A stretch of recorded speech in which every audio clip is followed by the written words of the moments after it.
Okay, you have a level here, right? Yep, you're up. Great. No.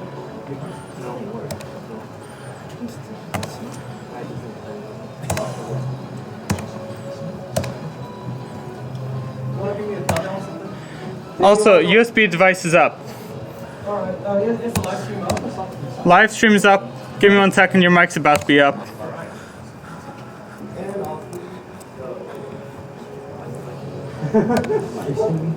Yeah. Is it live? Yeah. Yes, I'm live.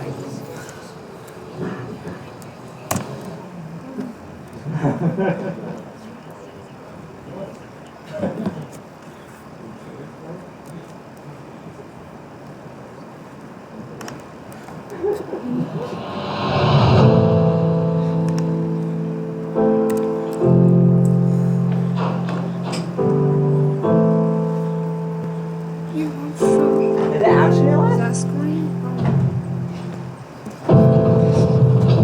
Then the link you sent over email isn't the one that is being used. YouTube. That's the link. It says private. Yeah. Y'all got the wrong link. Bro, then swipe down and reopen it. It is live, it's just the wrong link. You sent out the wrong link.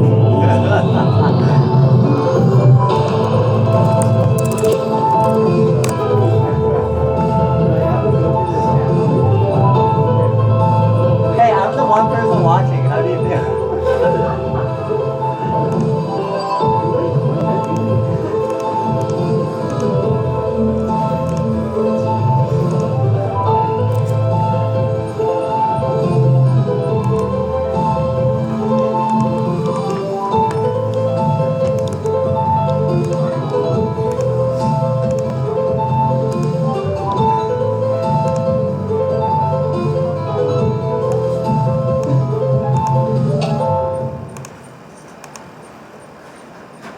Alright, so that's a formal introduction right here. Welcome to WaggleNet. So WaggleNet is the largest and craziest Internet of Things research club on this campus. I'm Jimmy, and I'm the person behind the background music you were just hearing. And today we're going to show you all about WaggleNet and our riot of vision. So first things first, we're completely led by students. There are professors on board, but we are the entire leadership is around students, and we are probably one of the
we're competing against every company that's making products in the market. So I'll show you what the products looks like later. But we're working on the real products that we are going to sell. And the third thing is we have the right workflow and technology from the top of the industry, tech firms and real companies. So what that means is that you'll get a shadow of Google, you'll get a shadow of Facebook, you'll get a shadow of NASA in our workflow. You'll see how, if you're asking how Google does certain things X, Y, Z, you'll probably find part of the answer at WaggleNet before you ever step into that company. So that is one thing that makes us really unique from any other organization. And the second thing is, with our product, we're bridging the academia and the actual customers. So have you ever seen so many of these amazing research work popping up on the Time magazine or something, and been wondering, hey, like when am I going to see it? And you ended up waiting five or 6 years, because that's pretty much the norm for the research area. But for WaggleNet, well, maybe not more, because we're making cheap and simple sensor nodes that allows you to sense everything. So we're engineering and designing these products really seriously, so we can have the customers deploy all these sensing nodes for the researchers, and therefore connecting them. And we're also making a data sharing platform that allows researchers to gather data from all the customers, and for customers to interact with each other through data. So one of the strongest collaboration we have on this campus is with the G. Robinson's bee research facility. If any of you already know that, that's one of the world's largest bee research facilities. And one thing we've done to them is by developing these devices, we're connecting them to the Central Illinois Beekeepers Association. So every beekeeper in that association is grabbing these devices home and trying to deploy them, so virtually turning their own beehives a part of this renowned research lab. And the third thing is, it all sounds up to this point, it all sounds like we're making cheap labor or cheap data sources out of these customers. But the customers are also getting their payback, because we allow the researchers to develop their own data-driven algorithms as part of their research findings. And using that, we're able to get the customers real benefit from these research work from the get-go. From the day they publish their algorithm, these things will be running on WaggleNet's platform, and these will be part of our integral service to the customers, so the customers can see exactly what's happening. So, for example, one of the biggest issue with the bee colonies in this decade is the diminishing of the numbers of bees in this world. And scientists are working on the cure for that, and we are merely accelerating that cure. And by the time they figure out the cure, WaggleNet will be the only platform, will be at least the first and only platform to host this algorithm, so the beekeepers from their phone will be able to see what's happening, what's wrong with their bees. So that's the picture we're looking at. And finally, just as a fun point, WaggleNet is the green street. We're bridging the north and south campus like nobody else did. And by that, we mean as an engineering group, we have in-house marketing and publicity. We're actively recruiting people from the South Campus, and we're also actively keeping a relationship with all the research projects in the South Campus, even though we're from the North.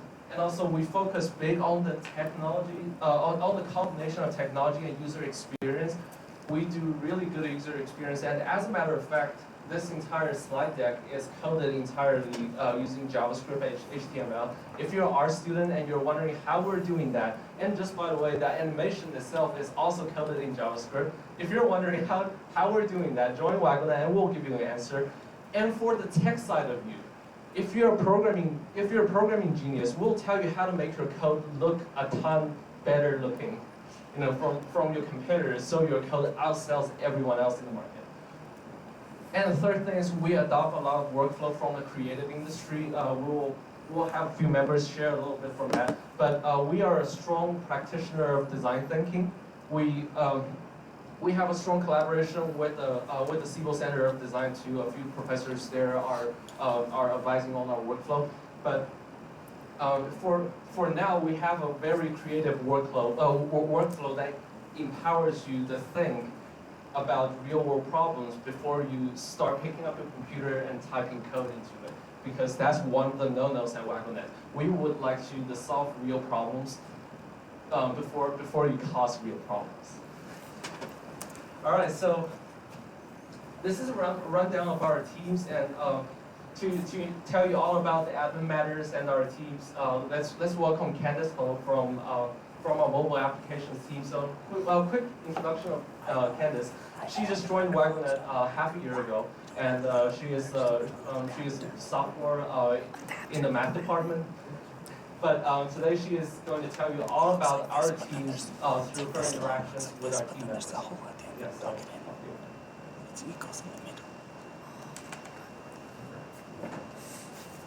so, I'm Candace, and I'm a software engineer in the WaggleNet. So I just joined WaggleNet last semester, and it's my second semester in the WaggleNet. So I'm here to introduce our team. So currently, we have two technical teams, which is hardware team and software team, and we have also another team. It's about product design and marketing. It's nothing about technical things.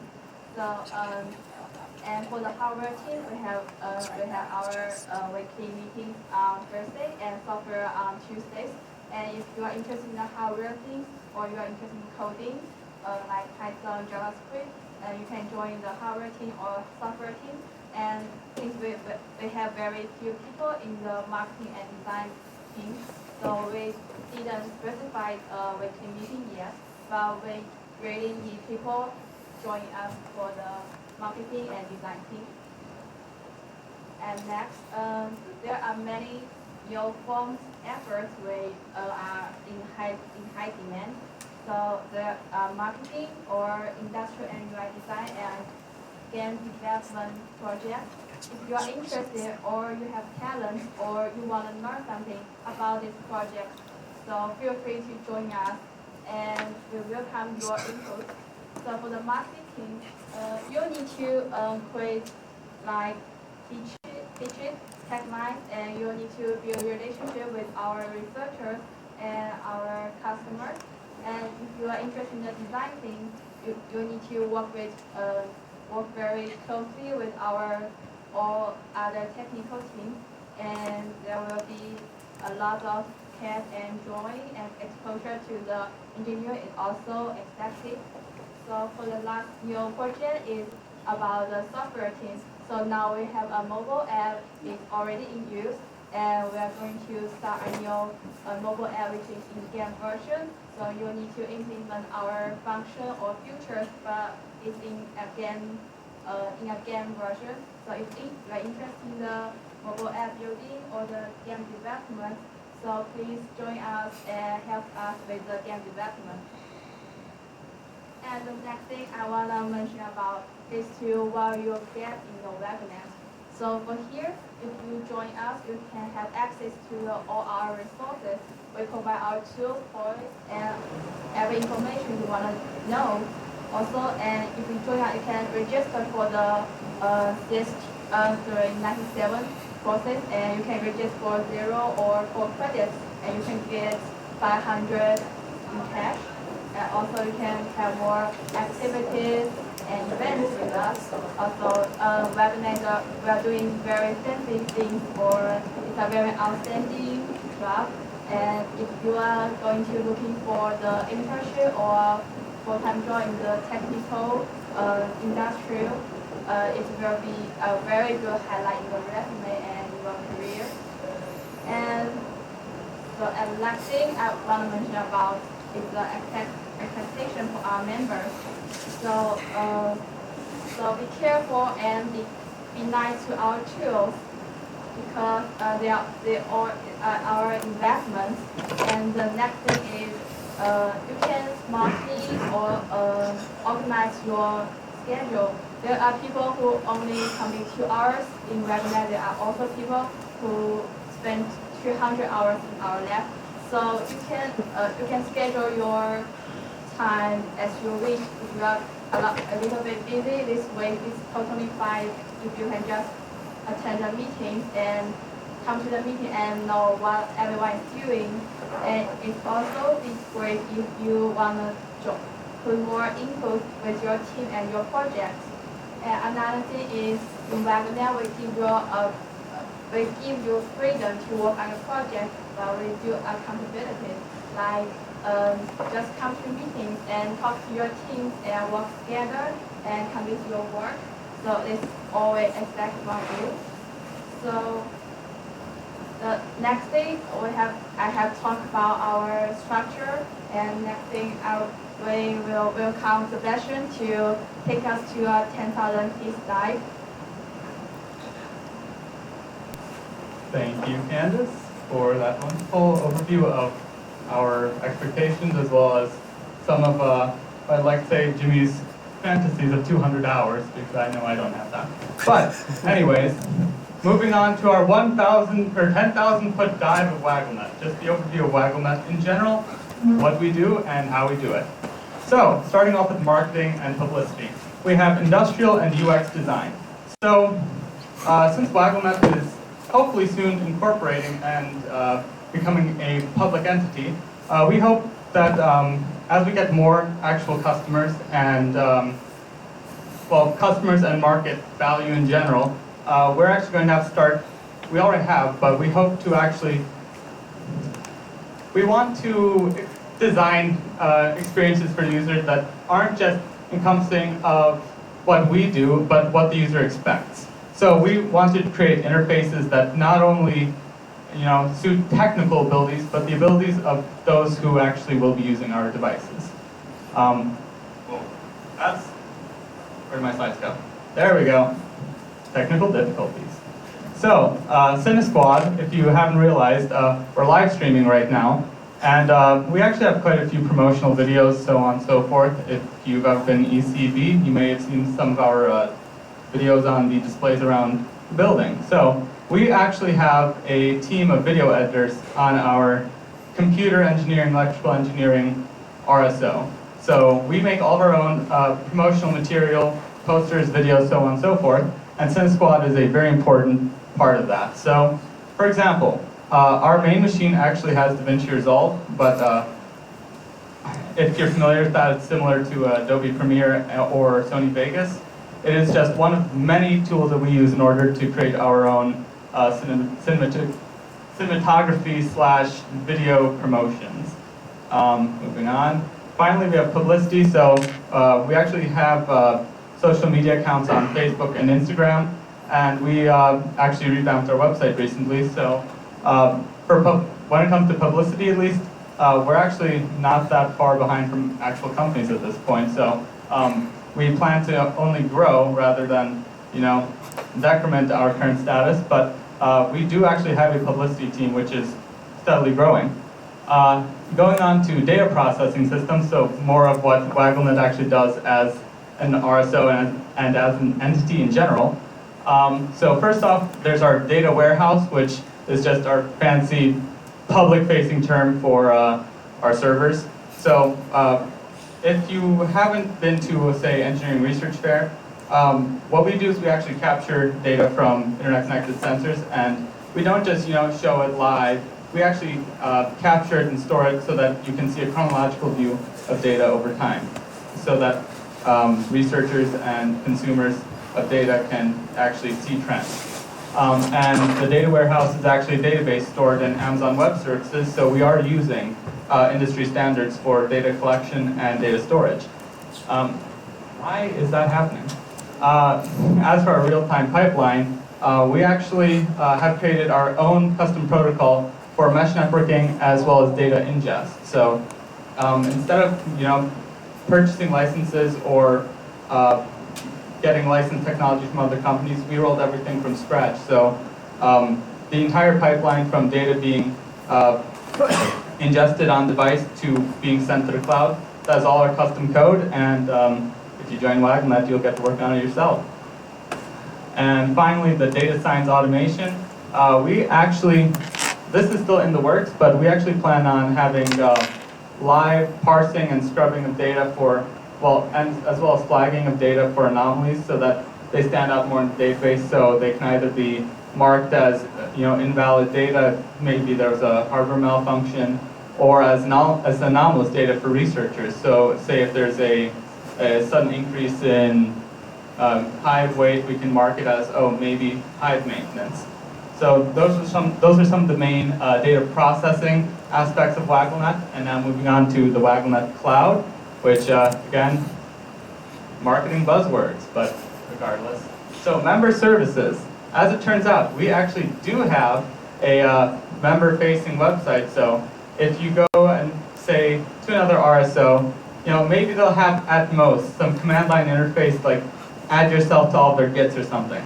No. We're a little bit fancier than that. So we actually have an entire dev portal, as we call it. We actually have an entire website dedicated to accessing your user entity in our database, because all of our resources are actually linked to our Active Directory, or the equivalent of Active Directory. So the moment you sign up to WaggleNet, you get access to all of our servers, all of our clusters in our rendering nodes. So if you're running DaVinci Resolve, yeah, you can just send that to our servers and have an entirely rendered video in no time, as well as the databases and so on and so forth. AWS may be coming soon. We'll see about that. But another thing is automate IT administration. So the moment a user gets signed in, actually every computer in OpenLab, which is WaggleNet property, you'll actually get your own user rolled in, as well as you'll have your account immediately set up and accessible externally via SSH. So as it comes regarding industry, good practices, SSH, great thing, use it. And our data backbone. So getting back to the actual cloud point. So WaggleNet isn't just sensors shooting data directly into database. That would be ridiculous and very insecure. If you've ever heard of drop table, you will. So we actually have what we call the data backbone, which is the gateway to the database. So we don't just let anyone connect to our database, because that is a horrible idea. I don't care if you're joining or not, don't do that, that's bad. But what it does is it actually checks to make sure that devices are valid, that devices are sending data in proper formats, so that if it's unparsable data or if it's just been corrupted along the line somewhere, it gets immediately scrubbed and then resent. And then when it comes to permissions, each bit of data that's actually sent into the database is marked according to who sent it and who has permissions to read and write to that data in our database. And finally, the API backends. So since we mentioned earlier that we have desktop applications as well as mobile applications coming, or maybe already here, I'm not entirely sure. But we don't just expose the entire database to any user. We actually have a protocol. If you've ever heard of an API, application programming interface, we actually have APIs for access through the gateway, so it authenticates who you are, what you have authorization to access, as well as what data you can actually read and write, versus some data that can only be read, like where's my address, or things like that. I don't think we store that, but just an example, you don't want anybody with your username and password to know where you are. Now going to the WaggleNet Cloud for users, again we have the mobile app. So customers who actually deploy these sensors to their hives will be able to access their data real time, as well as have chronological views of data over time to see, hey, how's my hive doing temperature-wise? Like, ooh, it was really hot that one day, for example. As well as we have a research app coming for consumers of larger data sets, and like we were saying, the Beckman Institute and other researchers in general. So instead of having to scroll through some mobile app, for hours, it's just, all right, I want to import this, 10 gig data set in like 2 minutes instead of scrolling through it and typing it in Excel. That'd be ridiculous. And finally, we get to the actual WaggleNet thing, the hardware. What I would consider started this club, but that's up for debate. WaggleNet doesn't just do software, if that wasn't clear. We actually make all of our sensors as well. So we start off with the smart sensors. So the sensors themselves aren't just dumb, they're not analog or like I2, they are I2C, but there's a reason behind that. Each sensor itself actually has all of its own processing on board. It it takes data from analog sensors or standard sensors, and it actually parses it and puts it into a format that the WaggleNet node will understand. And each node forms a mesh network. So in regular networking, you think, okay, I've got this like one router, I'm going to connect all of my devices to it. But in a farm environment or an apiary, it's kind of hard to get Wi-Fi where there's no power, no ability to really run wires. So that was kind of out. So we decided to create a mesh network that allows one device to connect to another, to finally get to the router. So using our mesh network, the devices actually connect to themselves in order to connect each other to the internet. And then the sensors, as I was saying, connect to the nodes which do said mesh networking. And finally, we have the smart data loggers, which, pardon me, we have the smart data loggers, which say if you don't really want internet connected sensing, or for example, we're using them for debug purposes to test if sensors are faulty or to modify sensor protocols. We also have smart data loggers that run locally and just store data on device so that it can be parsed out, so that it can be pulled out over SSD, over an SD card, I'm so sorry. And it can be put on your local machine, and then we can check what's going on. And as for what we call the ground level, the base architecture of WaggleNet itself, some of you may have heard of Arduino, or the ESP8266, so on and so forth. We're actually using technology that at least some people have heard of in this room and around ECB in general. Arduino is actually what I consider a maker platform, so hobbyist electronic platform. And we actually took that, and then we went a little lower level into AVR, which is the base for Arduino. And we actually intertwined two different styles of code, the Arduino code with straight C++, and that is actually the base for WaggleNet hardware itself. And then moving on to the routers, which actually connect to the internet, we also have another it's a newer standard, but still actually synonymous with hobbyist electronics. It's ESP8266. That is a low power, low cost wireless MCU. And then we actually hope on porting to STM32, which is a more mainstream industrial / business microcontroller. And all of our simulators, so we don't just dump code onto devices and pray that it works, because no. All of our simulators and continuous integration is actually written in C++ and Python. And if you've heard of Travis CI, you'll know what I'm talking about. We actually test our code to make sure they'll work as we expect it in software before we put it on hardware. Of course, we do hardware debugging. And yeah, there's a lot of CAD and 3D printing. But if that's not your cup of tea, I know it's not mine, you don't have to, but it's just an option out there. So if there are any Mechies out there, or really anyone who likes CAD, we need you. And finally, circuit design. So we actually make our own PCBs, so all of our hardware is from scratch. We use Eagle, but you can use whatever software you want as long as it can be converted into an Eagle file for a PCB layout. And software-wise, we use, again, Python for our server side and our backend, and JavaScript for, like Jimmy said earlier, our slides are actually written in straight JavaScript, and they're currently being hosted on a server in OpenLab. So please don't unplug that if you're in OpenLab. And UI design-wise, there's Sketch, CSS, and vector sketching. Essentially, Sketch is just what you see is what you get editor for UI design. So, like, if you've ever seen somebody, or if you've ever seen an ad like, oh yeah, somebody's dropping some like buttons and elements onto a screen, and suddenly, boom, they have an app. Yeah, that's probably Sketch. It just allows you to quickly mark up a UI, and it gives you template code for you to fill in the logic. And CSS is just a web standard for style sheets. And moving on to our database and our message brokers. Our message broker is actually currently written in MQTT, which is a very lightweight device-to-device protocol. So it just allows us to use these very low-power, low-cost devices and send data over the internet. And our database, well, all things said, is just hosted in AWS, and It's just sitting there collecting data.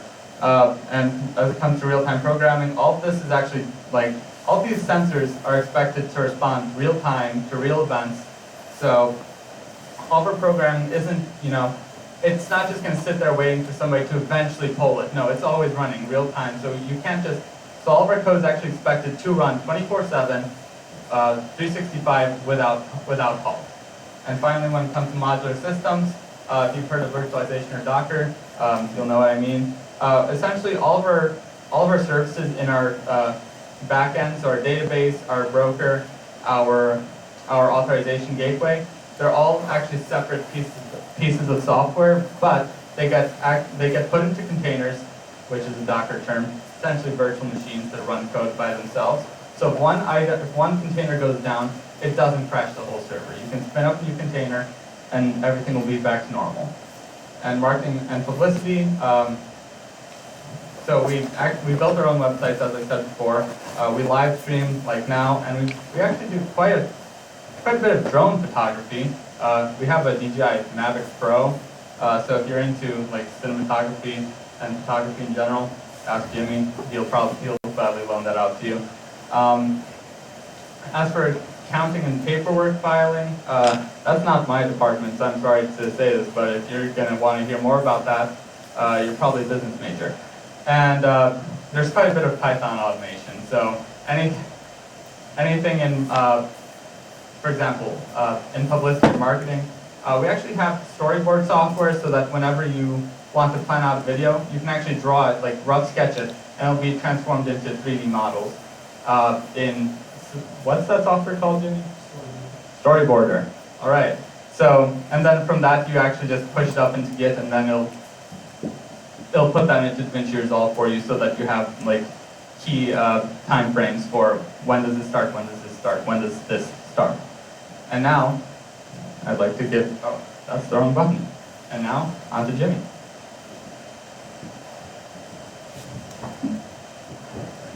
Thank you, Sebastian, for that detailed tech talk. So one thing I really have to mention here, Sebastian is a freshman who just joined WaggleNet maybe half a year ago, and that's pretty much all he started. All he started learning, and how do I put it?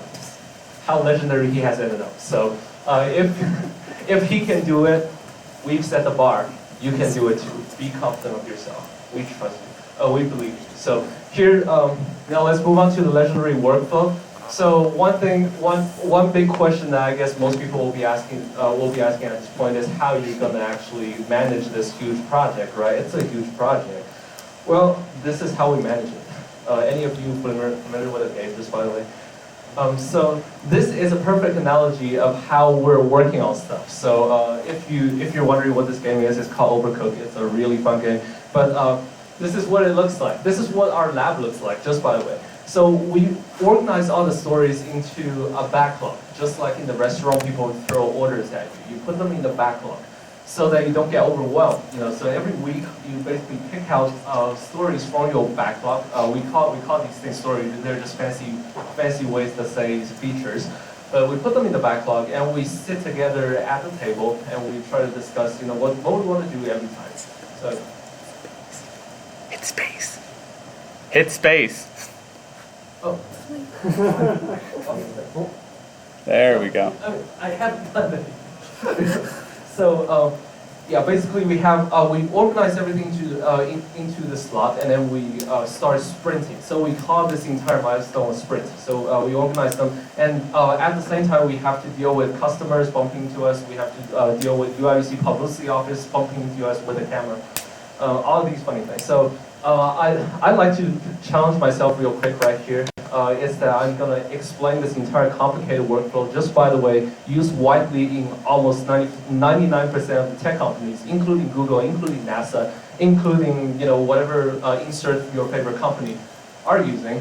And I'm going to introduce it in 40 to 60 seconds. So you guys have your buckle up. Here we go.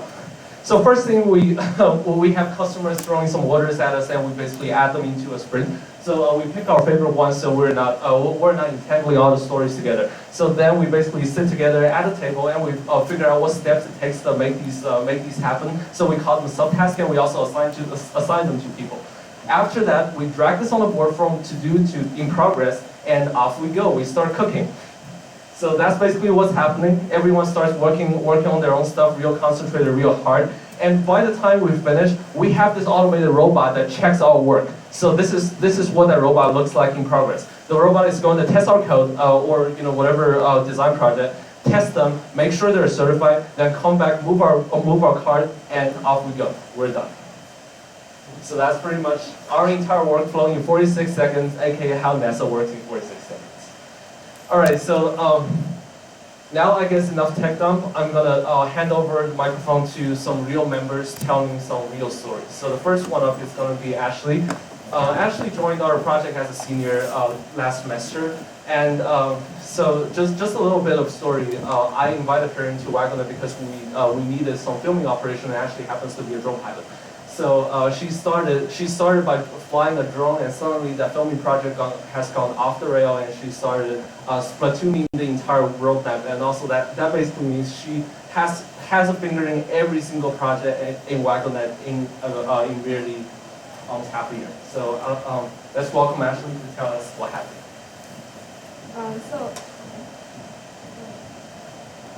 Hi, I'm Ashley. I'm from computer engineering. So I joined the WaggleNet last semester.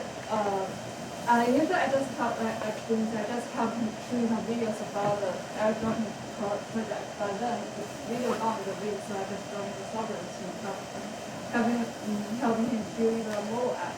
So the mobile app is just a cross-semester project. We have a lot of people working on it at the same time. So Sparkle helped in the basic skeleton of the project, and then me and Kelly's work on the front end, and Jimmy work on the back end. So one advantage we have a lot of people work at the same time that every time you find a bug, and they will help you to debug it. But just don't forget to push your code at this time and stop it now, otherwise they will not be able to continue the program. So like Jimmy said, I work not only on the mobile app, I also work on the hardware parts, like I build the hardware test for the DFU and also the server side.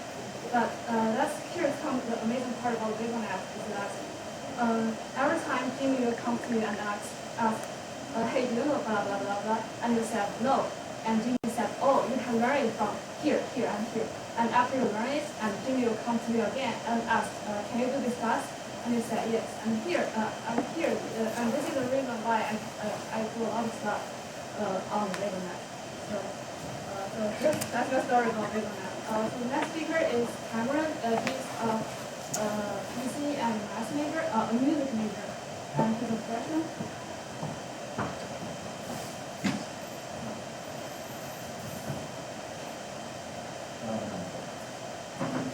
All right, hi, so I'm Cameron. So I'm a freshman in ECE, electrical engineering, and I was interested in WaggleNet because I have a little bit of experience with electronics, and I wanted to expand on that and use some of my skills and sort of expand my skills. So immediately upon joining last semester, at a meeting just like this, I joined the hardware team at WaggleNet, and what that sort of looks like, as Jimmy explained in the workflow with Jira, that whole operation, at our hardware meeting or at the general meeting, we go over what our goals are, what we need to do, and we set out a time frame, and we divide it up into the smallest tasks that we can. So we create very specific deliverables that we're going to work on in the next week, or 2 weeks, a month, or whatever it is. So some of the things that I was able to work on last semester, I started off with interfacing on some small display for our devices. And then later in the semester, I got to work on an actual sensor. The sensor was a light and vibration sensor. And this was totally new for the project. And last semester, we did some manufacturing, which was a really cool aspect I got to see. And now those sensors that I got to help design are out in the field at real beef bin farms. Oh yeah, actually photos. So this is some of the stuff that I got to work with just some generic tools. You can see the little screen there. The large red board, that was a really fun part of last semester when we got a lot of the boards we were designing and manufacturing in China. Other than that, yeah, so here we have sensory help design, the little red board there connects to another one of our devices. Here's some of the code I got to work on. This was cool because I didn't know exactly how to use VS Code, which is software that helps us use, to help us implement the code that we're writing. Also here's Baby Yoda, your attention. But he doesn't have anything to do with WaggleNet, unfortunately. So last semester, it was my first one, and there were a lot of times when I felt I didn't have the experience necessary for what I was doing, but everyone was very patient and helpful. Another thing that was really cool that I got to do was look into funding options, because as we're moving towards being an LLC, we have to think about selling devices, and so I did some research and looked into corporate funding options. I even got to meet with some creative people to learn about the business side of sort of a group that's very similar to the startup. The startup atmosphere also helped with learning this quick, this really fast-paced workflow and environment. So it's been an opportunity for me to not only expand my knowledge and apply my knowledge, but also get new resources and see lots of new things that an engineer can do. So with that, back to Jimmy on more about, I don't know actually. Thank you, Cameron. So I have one more story to tell here. So actually the most frequently asked question in WaggleNet, maybe two of them. One of them is how weird can Jimmy go, and the other one is can he actually can he even talk slower than this? Because if you actually join WaggleNet, you will know that I talk really fast, like really fast. And that's what I would characterize what working at WaggleNet feels like. Because one of the most iconic experiences at WaggleNet is probably being woken up at 8 p.m. or something, discussing a really big idea with a teammate in really fast, like at a really fast pace. So you were basically talking like a rap star over an hour, and then going back to the table and deciding, hey, let's just do this. So have you seen the animation at the beginning of the slide? That was me and a few team members just working on, hey, like let's put some killer CG so we had more people coming to the info session. And yeah, 8 p.m. I sat down in the chair and I started typing code, and 11 p.m. we had a working animation. So that was how radical the WaggleNet working experience is. And we had a lot of overnight, just working experience. It's been really fun and really meaningful. Not meaning that you guys should do it, but hey, but I have a much bigger story I'd like to tell. So at WaggleNet, we are bridging the Silicon Valley and Hollywood, and it used to be 100% my idea. This is why I started CineSquad and why I started encouraging people to make films, because we should really make these videos about our own stories so we can make engineering cool again. A lot of people think we're nerds. We're not. We're artists. So this is a photo of us working, and you can see Sebastian mentioned these iconic workstations. You will see them from outside the Open Lab. These workstations run Linux. They are typically what engineers would call an engineer's workstation. But the funny part is that we have all the art software installed on that machine. We use that software to draw storyboards for our films. We're planning out a film. I'm not going to run the trailer yet. And we're using this machine for editing every single thing that came off camera, including this one. So the general story of CineSquad was basically myself taking a bunch of footages at WaggleNet and suddenly going like, hey, if we ask the members to do video editing for me, that would be so good. Yeah, it was only that. But after that, we realized how magical this thing became, because then people started asking, is WaggleNet hacking the ECG because you see our videos everywhere on the signage? And that's how this entire business aspect suddenly started flowing in, because people are calling us asking, hey, what is this WaggleNet thing, because they saw it on YouTube. And that's how important it is. So takeaway for many of you, if you decide to actually spin up and fund your own RSL, make sure you have a publicity department, because it's going to mean a lot, but it doesn't stop there. After we managed to have this entire filmmaking operation, we suddenly started sitting down and thinking, hey, we are engineers. Can we do it better? Well, guess what? We put together the entire software engineering team and through them this this amazing task, basically saying, hey, we're filmmakers, we have this laundry list of troubles, can you solve them? And again, after 2 hours of talking like a rap star, we settled down with a bunch of projects. So now the filmmaking workflow for us looks more like this. If you ever work in the filming crew, you will know you will know how painful those are and how unpainful this is. So basically, we plan a story, we input the story into a computer, and also we put this entire storyboard up. And the storyboarder is going to generate the entire mock film for us, so we can show a bunch of people and ask them how they think, and we can make small tweaks to the script. So after that, we link the script to our camera. So that basically means when we went over and filmed it, we have an iPad that tracks all the segments of your script. So a screenwriter can still get involved in the project.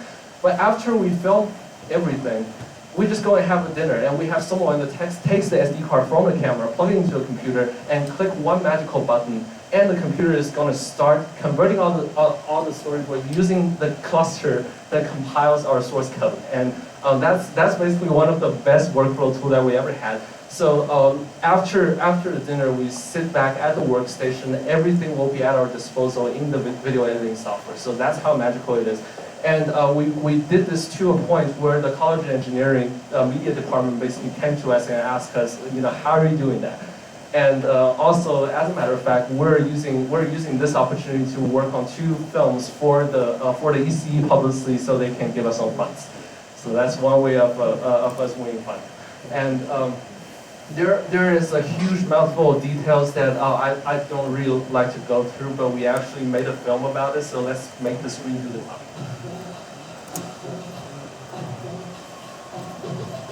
I'm a video editor. I'm also a system engineer at WaggleNet. I started this whole damn thing. Yeah. It's basically the whole idea that, many people don't realize that engineering isn't the only important part of engineering. It's the marketing. So we need to make killer videos for killer publicity.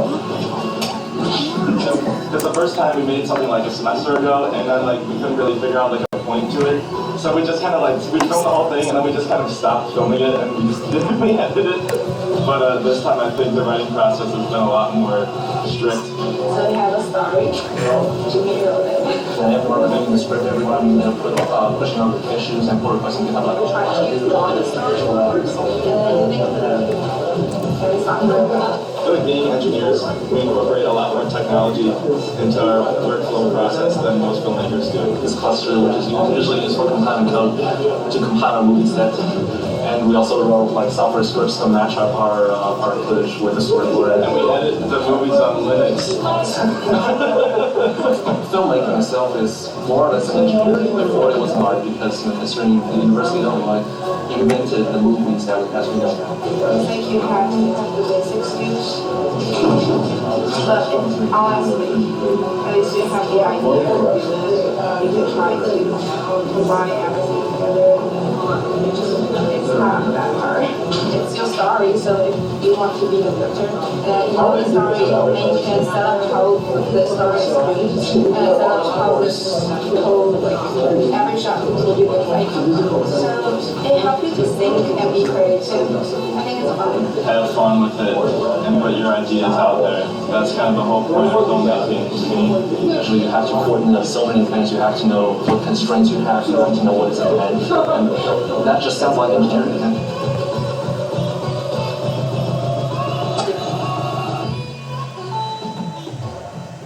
Speaking of which, that just leads us to this colloquium series. Because we gained so much experience that you will never get from other clubs, we decided to just launch this colloquium series. It's a tri-weekly series that we stand here, we have the entire streaming crew at the back, live streaming this entire thing to the internet and share our learning and the knowledge gained from all these experiences. It's a really fun experience. And by the way, if you like to practice your public speaking, feel free to take this course.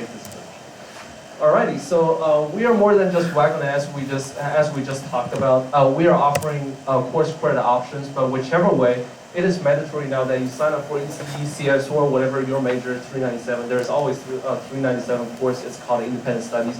we've just done a deal with the department saying if you're working for WaggleNet, you can sign up for 0 credit, $397, just in case the department would like to keep track of your contribution, and at the same time offer you for $500 of free money. So that's just an excuse of getting you free money. And also WaggleNet has its own LLC operation. So just to clarify, we're not hiring anyone from the LLC. In fact, that's a LLC just set there for us to sell stuff legit. So we're able to legally sell these things to the customers, and 100% of our profit will flow back to WaggleNet, so we can continuously enhance our member experience and fund you all these aspirations and explorations. That was nothing. So to wrap up, we have a checklist for you. So just in case you'd like to join, what do you think? If you'd like to join, there are these 3 things that you need to keep in mind. Maybe take a picture, or we have we have the entire live stream recorded, so we'll post it on YouTube too.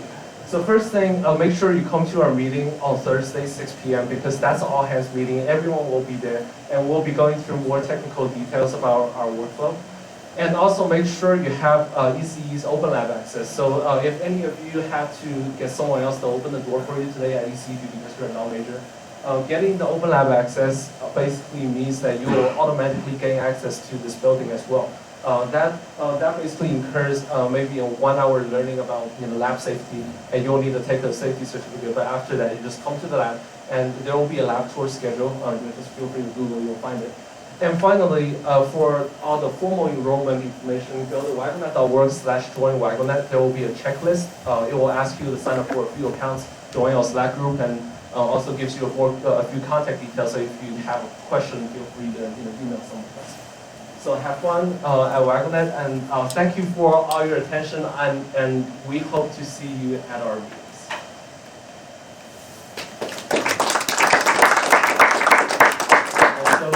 That brings us to a Q&A section. So if any of you have any questions, let's just bring the lights up, and feel free to talk to any of our members sitting at the back or or standing in the front. And have fun and have a good night.